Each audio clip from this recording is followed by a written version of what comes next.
ತೀರಾ ಕೆಳಮಟ್ಟಕ್ಕೆ ಹೋದ ಒಬ್ಬ ವ್ಯಕ್ತಿ ಕಡೆಗಿನ್ ಕಳ್ಕೊಳಕ್ ಏನು ಇಲ್ವಲ್ಲ ಅಲ್ಲಿ. ನಿಜ ನಿಜ. ಏನೋ ಇದ್ರೆ ಕಳ್ಕೊಳ್ತೀನಿ ಅನ್ನೋ ಭಯ, ಏನು ಇಲ್ಲ ಅಂದ್ರೆ ಏನ್ ಕಳ್ಕೊಳ್ತೀನಿ ಅನ್ನೋ ಭಯ.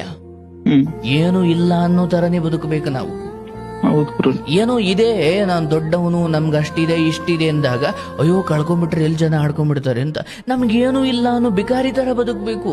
ಹೃದಯದಲ್ಲಿ ಶ್ರೀಮಂತಿಕೆ ಇರ್ಲಿ, ಆದ್ರೆ ಹೊರಗಡೆ ನನಗೇನು ಇಲ್ಲ ಅನ್ನೋ ದರಿದ್ರತನದ ಅಥವಾ ಬಿಕಾರಿತನದ ತೋರಿಕೆ ಇರಬೇಕು. ಯಾಕಂದ್ರೆ ದೊಡ್ಡವರು ಹೇಳುತ್ತೇನು, ಎಲ್ಲವೂ ಇದ್ದಾಗ ಏನೂ ಇಲ್ಲದಂತಿರು, ಒಂದು ವೇಳೆ ಏನೂ ಇಲ್ಲದ ಪರಿಸ್ಥಿತಿ ಬಂದ್ರೂ ಎಲ್ಲ ಇದ್ದಂತೆ ಕಾಣ್ತೀಯ ಜನಕ್ಕೆ ಅಂತ.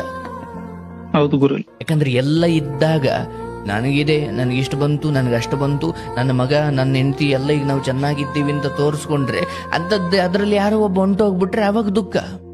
ಹೌದು ಗುರು. ಏನು ಕೊಟ್ರು ಏನು ಕೊಡದೆ ಹೋದ್ರು ಈಗ ನಾವು ಯಾವುದೇ ಕಾರಣಕ್ಕೂ ಜನರು